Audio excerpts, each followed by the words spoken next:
Welcome back, City Skylines players and fans. This is Gomer with Gomer Games.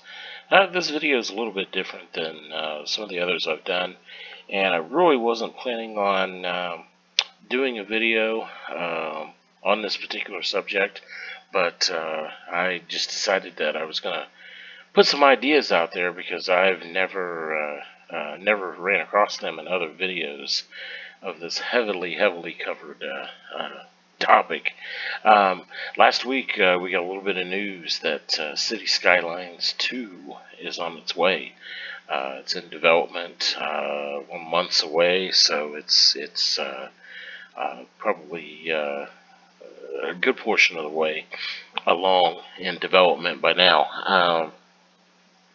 And obviously, there's been City Skylines wish list videos for quite a while. Um, you know what we want in the next version of the game, that type of thing. And I kind of stayed away from that because um, pretty much most of it was covered. But there's a couple ideas that I was thinking about that I haven't really seen or heard. So I just wanted to kind of put them out there. And this is kind of right off the cuff. I don't have any graphics prepared or anything, like that or anything like that. I'm just kind of chatting with you guys on this real fast. So I'm gonna break it down into five distinct categories. Um, Obviously, a couple of them have been covered before, and there's two or three of them that haven't really been mentioned before in the same way. So let's go ahead and get started with that. Um, Number five, pretty much everybody has on their list, their wish list of City Skylines 2, and that's for the mods to be included. The popular mods, Move It, obviously, Traffic Manager, um, Intersection Marking Tool, No Controller. Uh, there's a few other ones, maybe Precision Engineering. Um, I think those right there, Move It, Traffic Manager, Precision Engineering, and really intersection marking tool, either included in the game where it does it automatically, or I think it would be better if they allowed you to do it, like the intersection marking tool mod. I think those would be very nice to put in the game themselves. And then obviously there's others out there. Um, no controller being one. Multi-tool, procedural objects. I mean, there's countless. There's a dozen, 2 dozen other ones that are really popular that would be great also. But that's been covered before. But I definitely think that is a good idea. Number four on my list here is one that has kind of been mentioned by a few other people. It's health and safety to play a bigger role. In City Skylines, it really isn't. I mean, people are affected by health, by pollution, and by noise pollution, so it affects their health. So it kind of raises your healthcare costs. But I think there could be other things that you could add to the game that would make it a little bit more realistic. Thinking maybe the game does already. City Skylines tracks the demographics because of the education system and because of the commercial system and the unemployment.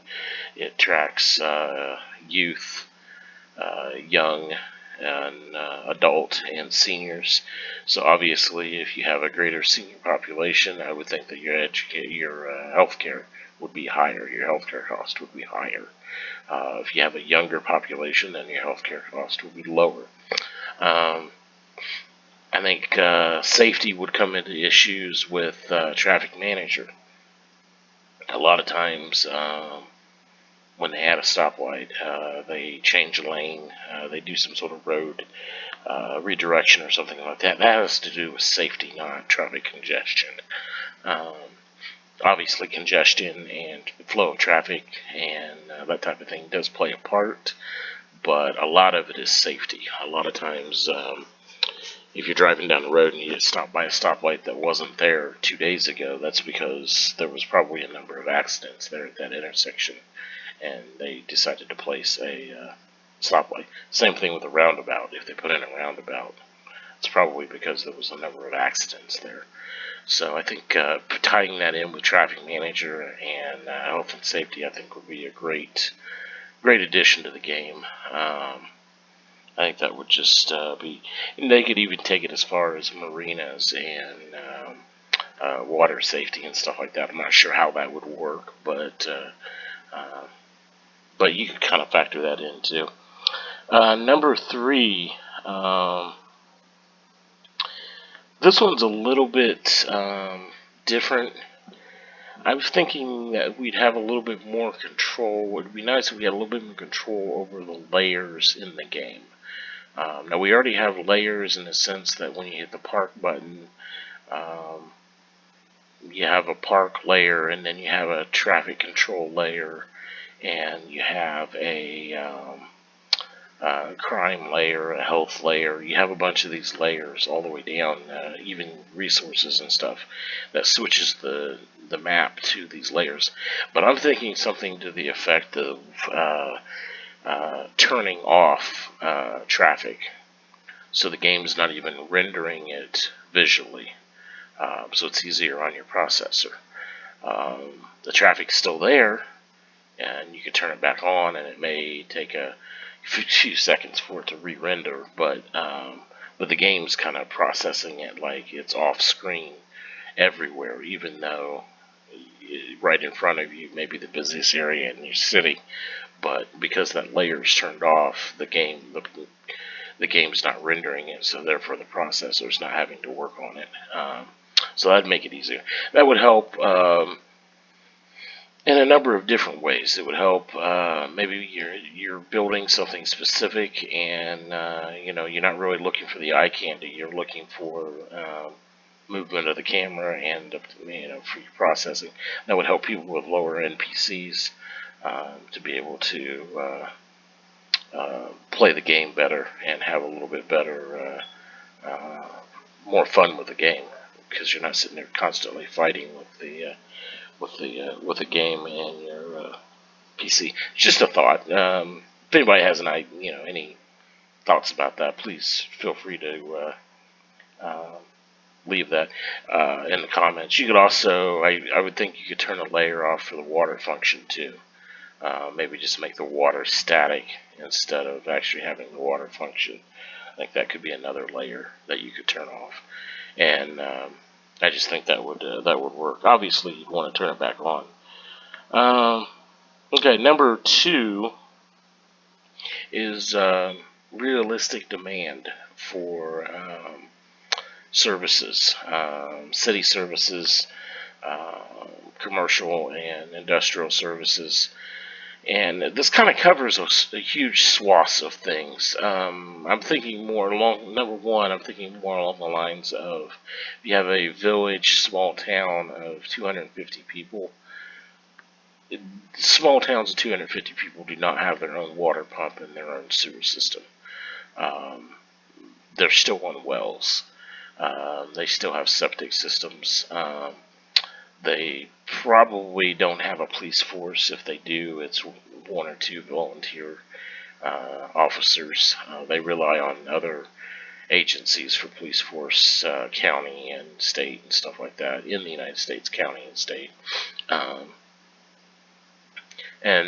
I think that that type of thing. Same thing with power. Power is a little bit more tricky because you have to be connected to the outside, which you're not really in this game. You're not connected to the outside.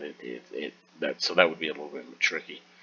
But I'm also thinking this also kind of covers realistic population, in the sense of the game. I know it's done to balance the game out, but real life is not balanced. And if you want an accurate simulator, 900 to 2,000 square foot homes only have one family in them, usually. They don't have 4 families in them. They don't have 16 people in them. That's not logical. There are places where that may happen, but usually in the United States, that's not the case. Um, but on the flip side of that, you have huge apartment buildings that have 25 stories. They don't have 50 or 60 people in them. They have a couple hundred people in them. Um, and then going back to employment, it's the opposite there. You have these huge tall office towers that are 30 stories tall. They don't employ 60, 80, 100 people. They employ a couple hundred people, sometimes more, depending on the density of the building and how big the building is. And then on the opposite side of that, farms. Um, you have a farm that takes up 4 or 5 acres. That's still only 1 or 2 people, if even that. And I know it's done to balance the game, but that's not. That's, this is supposed to be a city simulator. It's supposed to simulate real life. So I think maybe even if you just had a function to turn that on and off, I think that would be great. I would personally play with that on all the time because I want it to be more realistic. And maybe you can have a difficulty level, something like that. That may work better. And then number one, this one here is a little bit. It's been done before, sort of, in another franchise, but I would love to see it in City Skylines 2, and that would be to have regions. So you have multiple cities in one region that are linked together. So you could have one city producing food goods, another city producing oil, another city producing lumber, and then all linked together you have one city block or city square that's mostly suburbs, and then you have a downtown, which is a very heavily populated area. Um, that's been done before in another franchise. The way that worked, though, those cities you had to go in and out of the cities, and you would update one, and then you would come back and go back into the other city, and the other city take a minute to update, and they didn't really work together very well. I think these, if you could figure out a way to have the board all interactive, even though they're different cities, um, they would load all at the same time. Um, and again, I haven't really put a great deal of thought into this. I think it would just be kind of cool to have more of a region system, and then even have another thing that other franchise didn't have was they would allow you to edit the landscaping, but you had to edit the landscaping in each city individually. So it looked kind of quirky and glitchy. And I think the editor should be the entire region, so that way you can seamlessly draw mountains and water bodies of water, rivers, and even highways. You could draw a highway straight through, so you don't have any glitching or anything like that. I think that would be great. But that's one of the things. But you could do this sort of the same thing. Have resources shared between cities. Maybe even bring in a multiplayer system where you could have one person playing one city and the other person playing the other city, and you're competing for maybe you're competing for resources or competing for customers or something to that effect. I'm not sure, or competition. So um, that type of thing where you can work together to achieve goals and that type of thing. So again, hadn't really planned on doing this video. It's just with all the talk and everything. I was like, there's a couple of these that I've never seen before. Doesn't mean that they're not out there. Maybe I've just missed them, but there's a couple of them that I don't think have been brought up. So I thought, well, I'll just slap together a quick video here and kind of discuss this. Wanted to see what everybody thinks. you have any comments, any suggestions, or anything, something, if some of my ideas you don't think will work at all, or maybe you think they're a good idea, please leave those in the comments there. I am looking forward to City Skylines 2. I know we've got quite a wait. I know the date, that December 31st date really isn't a real date, but I'm betting it's going to be right before Christmas, between the traditional Thanksgiving in the United States and Christmas in the United States. I think it's going to be the first part of December will be the release date.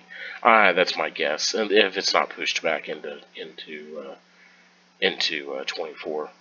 But we'll see. Looking forward to that. We do have a couple DLCs coming out here, or creative packs, I should say, creator packs. Looking forward to that, and then I did read today about the new hubs, transportation hubs, that are coming out in the new patch here in a couple days. I think that's going to be great too. Those are going to be for free, so they're going to download. And I'm not sure if that's going to be console or whether that's PC and console. But I do know PC. It's going to upgrade. The PC's on the 22nd, I believe, something like that. So, right. Any comments? Any suggestions? Feel free to leave that. Hit that subscribe button. There's going to be a little astronaut appear on the screen here. Hit that, and then hit that bell for any future videos. And we'll talk to you next time. Have a great day.